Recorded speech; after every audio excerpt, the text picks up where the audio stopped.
옛말에 자식 농사가 가장 힘들다고 하더니만 이제서야 저는 그걸 뼈저리게 느끼고 있네요. 그동안 저는 참 잘 살았다고 생각하기만 했었거든요. 업장이 무너지는 일을 겪으며 참 마음대로 안 되던 자식 농사에 관한 이야기를 오늘 들려드리도록 하겠습니다. 그러면 제 이야기를 끝까지 들어봐 주세요. 저는 나름 결혼 전에는 잘 나가던 직장인이었습니다. 그 당시에는 여자가 사회적으로 지위가 높은 사람이 별로 없었기 때문에 능력이 있는 식적인 녀석을 찾아보는 것은 주변에서 참 힘든 일이었습니다. 저는 열심히 노력하고 또 노력한 끝에 좋은 직장에서 남들보다는 조금 인정받으며 살아갈 수 있었어요.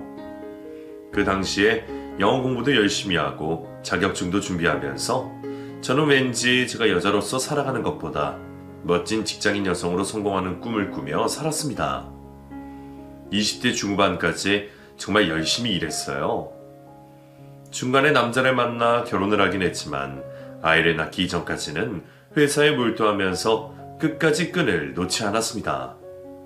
하지만 큰아이를 낳고 연이어 둘째 아이까지 낳다 보니 여자로서 직장 생활을 할 수 있는 것에는 한계가 느껴지더라고요. 지금 생각해보면 제가 그때 왜 결혼을 그렇게 서둘렀는지 아직도 모르겠어요. 만약에 다시 태어날 수 있다면 40 정도가 될 때까지 결혼하지 않고 일만 열심히 할 거예요. 정말 한이 맺힐 정도로 아쉬웠거든요. 저는 20대 중반이 되고 나서 한 남자를 만나게 되었습니다. 직장에서 저를 이뻐하시던 팀장님이 소개시켜줬는데 정말 건실하고 착하고 순한 사람이었어요. 하지만 그때 저는 그렇게 착하기만 한 사람을 별로 좋아하진 않았습니다. 어느 정도 야망이 있고 자기만의 고집이 있는 그런 사람은 더 마음에 들어 했거든요. 하지만 그 남자는 저 만나면서부터 제가 마음에 들었다며 적극적으로 연락을 해왔어요. 별로 마음에 들진 않았지만 팀장님의 이미지 때문에 어쩔 수 없이 몇 번 연락을 더 주고받았죠. 제가 별로 시큰둥하자 팀장님은 중간에서 저희를 연결시켜 주시려고 퇴근 후 그 남자와 함께하는 자리에 저를 자주 부르셨어요. 어쩔 수 없이 몇 번 자리를 함께하면서 그 남자에 대해 알게 되었고 정말 좋은 사람이다라는 생각까지 하게 되었습니다.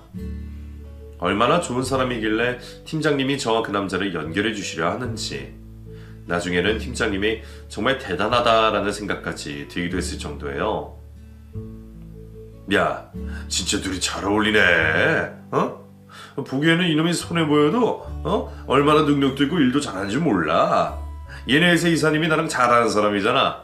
일 하나는 끝내줘. 집안도 좋고 능력도 있고. 네, 팀장님. 정말 좋으신 분 같아 보여요. 아이, 정말 그렇다니까. 내 말 믿고 한번 만나보라고. 아차차, 아유, 우리 큰애 생일이니까 깜빡했네. 내가 빨리 들어가 봐야 돼서 그러는데 오늘은 둘만 먹고 가, 알았지?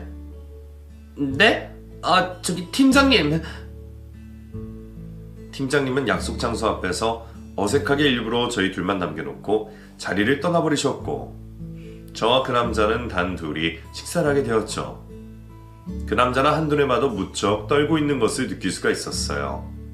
손까지 덜덜 떨면서 제게 밥을 먹으라고 권하는 그의 눈빛은 매우 진솔해 보였습니다. 사람이 그렇잖아요. 자기를 좋아해주고 진심을 다해서 대해주는 것을 느끼면 기분이 좋아지듯이 저 또한 그 사람의 진심이 느껴져 기분이 좋더라고요. 그 남자는 정말 제게 온 정성을 다 쏟았고 그 후로 저도 어느 정도 마음을 열게 되었어요. 주말에 함께 영화도 봤고 식사도 했으며 이런저런 살아온 일들에 대해서도 얘기를 했었어요. 얼마 후 제가 만나는 사람이 있다는 것을 알게 된 직장 동료는 연애만 하고 결혼은 한참 후회하라고 충고를 해주더라고요. 그 친구는 재작년에 결혼을 했는데 이번 달에 회사를 그만둘 것 같다고 했거든요. 임신도 하고 시댁에서 더 이상 일을 하지 못하게 하신다면서 말이죠. 그 친구도 저 못지않게 열정도 많고 승진에 대한 욕심이 있어서 일을 정말 열심히 했었거든요. 진짜 내 말 들어. 연애는 좋은데 결혼은 한참 있다가 해라, 알았지? 사회생활 계속하기 정말 힘들어. 나 아마 다음 달에 퇴사할 것 같다. 아니 왜? 아이 낳고도 충분히 직장 다닐 수 있잖아. 아이 맡기면 되고. 그래, 나도 그렇게 생각은 하는데 그게 마음처럼 쉽지가 않다니까. 에휴. 아무튼 너는 꼭 이 회사에 남아서 내 대신 지켜주길 바란다. 직장 동료의 말을 들으면서도 저는 인정하지 않으려 했습니다. 충분히 결혼하고 아이를 낳고서도 사회생활을 하는 데 문제가 없다고 생각했죠. 그런 마음을 먹고 연애를 시작하게 되었고 2년여의 연애 기간을 보내게 되었어요. 남친은 세상 누구보다 저를 잘해주었고 법 없이도 살 만큼 심성이 많이 고운 편이었습니다. 한 번은 길거리에서 우연히 돈을 주운 적이 있었어요. 지하철로 들어가는 입구 쪽에 누군가 흘린 흰 봉투 하나가 있었는데 그 안에는 10,000원짜리가 10장이나 들어있더라고요. 대부분 이럴 때면 거의 모든 사람들은 아마 이게 웬 떡이냐 하면서 가져갔을 거예요. 저도 그 돈을 보자마자 그런 생각을 했었거든요. 그런데 남친은 그 봉투를 들고는 주인을 찾아줘야 한다는 사명감에 입사해서 안절부절하지 못했습니다. 지하철역 안으로 내려가서 분실물을 찾는 사람을 못 보았냐고 물어보았고 혹시라도 그 근처에서 그 봉투를 찾으라고 배회하고 있는 사람이 있을까봐 주변을 두리번거리더군요. 그때 날씨가 엄청 추웠기에 밥도 먹지 않은 상태로 밖을 돌아다니니 저는 슬슬 짜증이 나기 시작했어요. 하지만 남친의 그 마음을 꺾을 수는 없었습니다. 결국 저희는 주인 없는 그 봉투를 들고 그 근처에 있는 파출소에 가져다 주었고 저녁 9시나 되어서야 식사를 할 수 있게 되었죠. 몹시 서운하고 화가 났던 제게 남친은 말했어요. 나는 이렇게 살고 싶어. 나중에 내 자식들을 나도 이렇게 키울 거야. 진실된 마음으로 살아가면 사람들도 나를 이렇게 대해줄 거라고 믿거든. 그건 오빠 착각이야. 누가 그렇게 해준다고 고마운 줄이나 아는 줄 알아? 세상 사람들 다 오빠 같지 않아. 어느 정도는 다 자기 욕심이 있고 이기적이라고. 그렇게 살아야 하고. 그날 남친과 티격태격을 하면서 의견 대립을 했던 것이 아직도 눈에 선하네요. 제 남친은 그런 사람이었어요. 사람은 고쳐 쓰는 것이 아니라고 하듯이 편하지 않았습니다. 답답한 면도 많이 있었지만 저는 그 남자를 정말 많이 사랑했고 3년 반 정도의 연애를 한 후 결혼을 결심하게 되었죠. 그때 제 나이가 20대 후반쯤이 되어가고 있었어요. 회사에서 한창 승진을 목표로 열심히 일하던 때였고 인정도 받고 있어서 중요한 시기가 분명했습니다. 하지만 제가 결혼을 하고 나서는 회사에서 웬일인지 이전과 저를 대하는 태도가 달라진 것 같더라고요. 중요한 프로젝트를 맡기지 않았고 쉬엄쉬엄 하라는 식의 선배 말들이 이어졌어요. 어차피 아이를 임신하면 언제 그만둘지 모른다면서 그럼 회사에서만 손해일 것이라고 하더군요. 저는 말도 안 된다고 무슨 일이 있어도 끝까지 회사에 다닐 것이라고 말했지만 아무도 제 말을 들어주지는 않았습니다. 하지만 결혼 후 얼마 지나지 않아 정말 우려했던 일이 현실로 일어나고 말았어요. 시댁에서 아이를 낳은 후 집에서 조신하게 살림만 하시기를 원하시더라고요. 그래, 이만큼 사회생활도 해봤으니 이제는 아이 낳고 살림할 준비해야지. 그래야 애도 잘 크고 남자도 안정되게 일 잘하고 그런 것이란다. 어머님, 그래도 저는 회사에 오래 남아있고 싶은데요. 아이 낳고도 충분히 일할 수 있어요. 그게 무슨 소리니? 안정적인 가정을 만들어 놓아야 우리 아들도 사회생활을 잘하지. 자고로 가정이 평안해야 남자가 팍한 일을 잘하는 법이다. 시어머님은 무조건적으로 제게 회사를 그만두길 강요하셨고 저는 결국 두 손 두 발을 다 대게 되었습니다. 남편이 제 편이라도 들어주면 좋으련만 시모 앞에서 아무 말도 안 하고 가만히 보고만 있더라고요. 착하디 착한 마음이 이럴 때도 그대로 나타나는 것 같았습니다. 너무 화도 나고 억울한 마음이 가득했지만 첫 아이를 낳고 보니 만만치 않다는 것을 깨닫게 되었어요.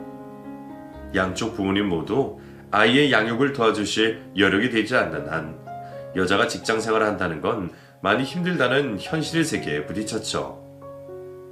저는 결국 첫 아이를 낳고 연년생으로 둘째 아이까지 낳은 후 전업주부가 되었습니다. 회사를 그만뒀다는 상실감이 너무나도 컸지만 그런 마음을 느끼는 것보다 아이 둘을 양육하는 것이 더욱 힘들었어요. 아들만 둘이다 보니 점점 체력의 한계를 느꼈고 이 세상 모든 엄마들이 위대하게까지 보이기 시작했습니다. 저는 그렇게 점점 제 커리어를 잇고 전업주부가 되어가고 있었습니다. 2년 후에는 셋째로 아들을 또 낳게 되어 아들 삼형제의 엄마로서 매일매일을 정신없이 살게 되었죠. 정말 많이 힘들었어요.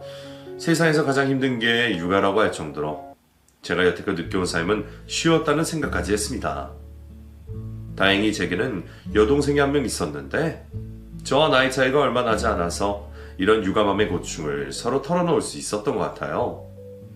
각자 남편들 흉도 보고 아이들을 키우면서 잘할 수 있는 방법에 대해서도 아이디어를 냈고 여러 가지로 많은 힘이 되었어요. 남편은 안정적인 경제활동을 하는 사람이었고 시댁에도 경제적으로 꽤 능력이 있었어요. 그래서 그런지 저는 다행히 돈 걱정을 거의 하지 않고 삶을 살았던 것 같아요. 남들은 이런 저희 집안을 부러워하기도 했습니다. 특히 친한 제 친구들은 하나같이 입을 모아 말했죠. 돈 걱정 없이 사는 게 얼마나 좋은 건데 그게 최고지 뭘 그래. 뭐 일 안 해도 돈 걱정 없이 새 아들 키우면 너무 편하지. 그래도 나는 내 일하면서 그러는 게 좋은 것 같은데 내가 너무 바보가 되는 것 같아서. 보기에 겨웠구만 겨웠어. 그런 소리 누가 들으면 욕할 거다. 세상 제일 부러운 전업주부님. 아이들을 키우는 일은 시간이 지날수록 수월해졌습니다. 말귀를 알아들 나이가 되니 삼형제는 서로를 위해 잘 놀아주었고 가끔 싸우기는 했어도 워낙 심성이 고운 형제들이라서 크게 번지는 일도 없었어요.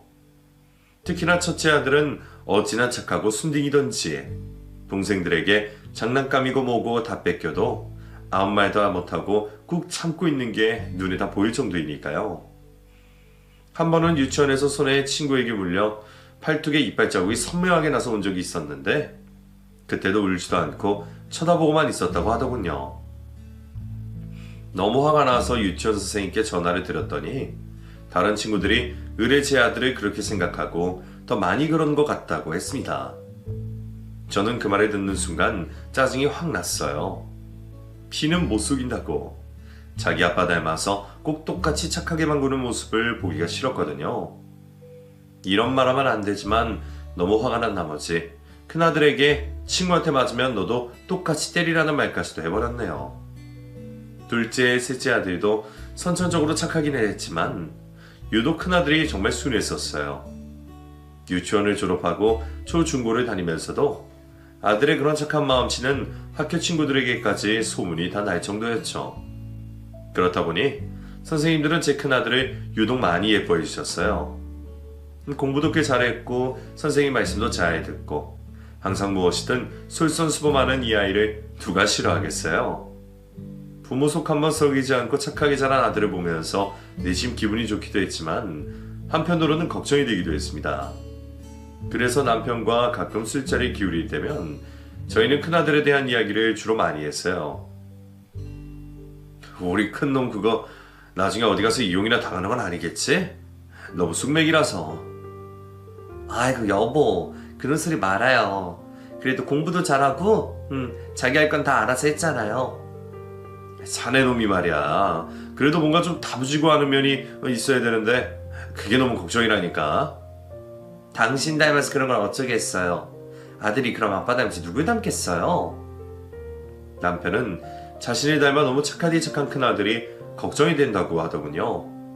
저도 사실은 그 부분이 가장 걱정이 되었었어요. 인생이 워낙에 역경도 있고 하다니까 부디 장남으로서 강하게 살아주기를 바랬거든요. 그렇게 아들 3명은 무럭무럭 자라났습니다. 첫째, 둘째, 셋째까지 모두 대화에 들어가고 군대도 제대를 했죠. 이제 결혼만 시키면 저희 두 부부 아무 걱정 없이 편안하게 남은 여생을 살면 되겠다고 생각했던 그 순간 청천벽력 같은 일이 벌어지고 말았어요. 갑자기 남편이 일하다가 심근경색으로 쓰러져서 급하게 병원으로 옮겨졌고 며칠 만에 세상을 떠나버린 것이죠. 지병도 없이 건강한 줄로만 알았던 남편의 사망에 온 가족은 뒤집어졌습니다. 저는 그때 잠을 제대로 잘 수가 없어 수면제 없이는 못 살 정도였어요.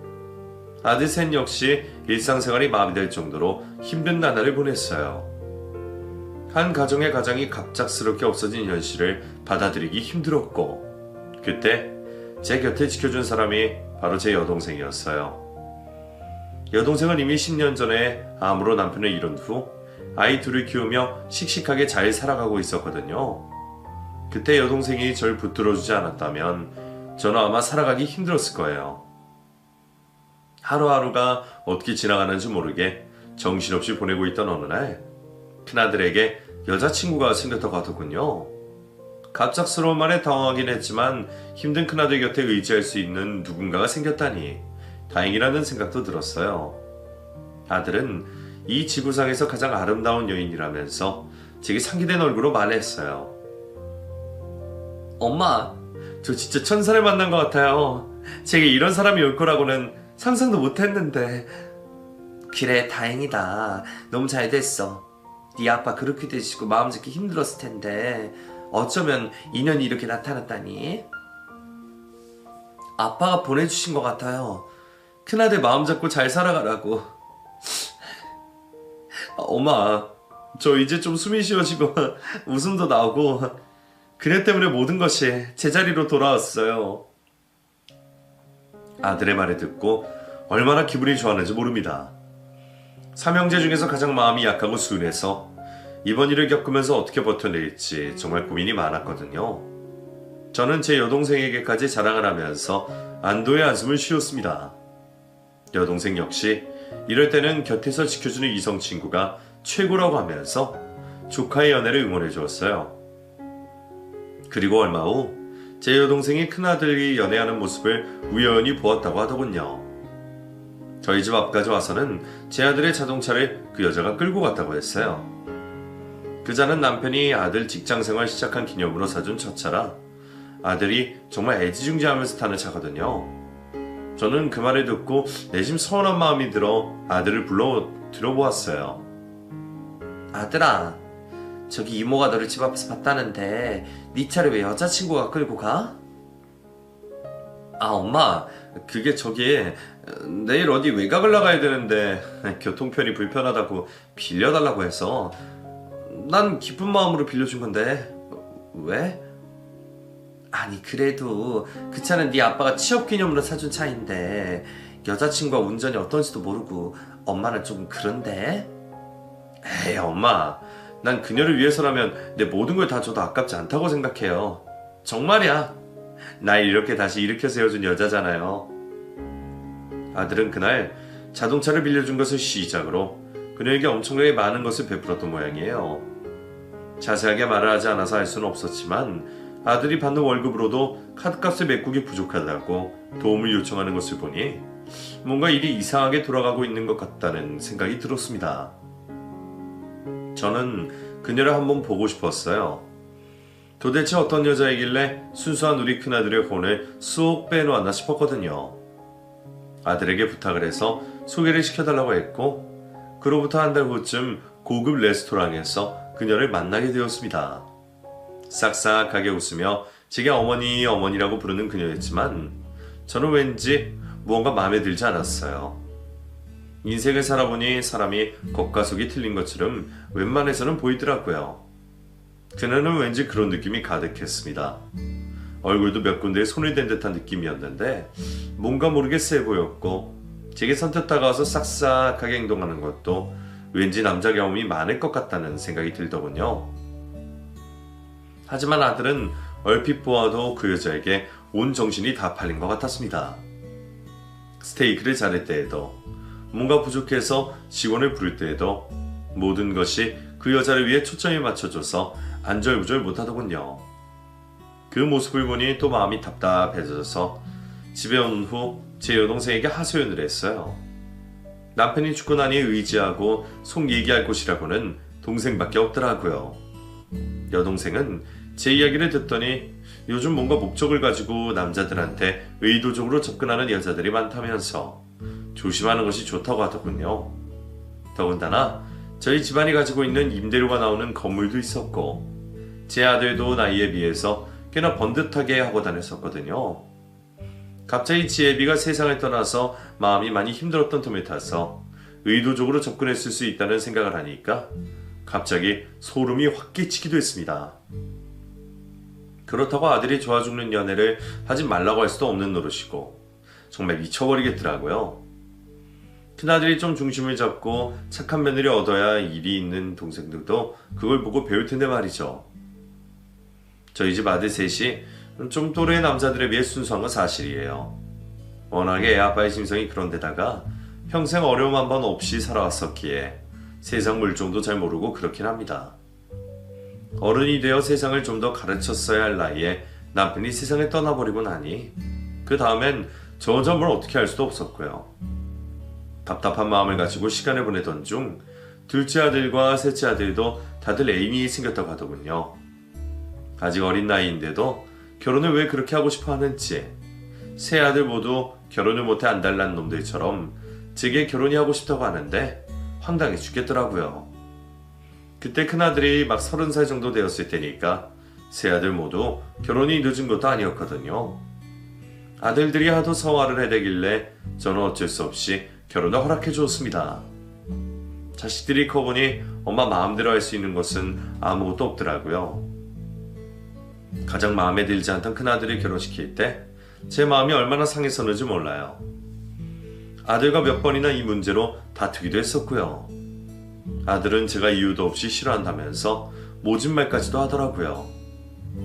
엄마, 왜 그렇게 이유도 없이 그 사람을 미워하세요? 뭐가 마음에 안 드세요? 엄마 아들, 잘난 것 하나 없는 엄마 큰아들을 이렇게 많이 아껴주고 사랑해주는데 왜요? 아니 이놈아, 엄마 말 좀 들어봐. 멀쩡하던 네가 차 사고가 났다고 하질 않나? 카드값이 모자라서 나한테 돈을 달라고 하질 않나? 술도 못 마시는 녀석이 술이 만취가 되어서 돌아오고, 엄마는 네가 애인을 만나서 뭐가 어떻게 돌아간지 모르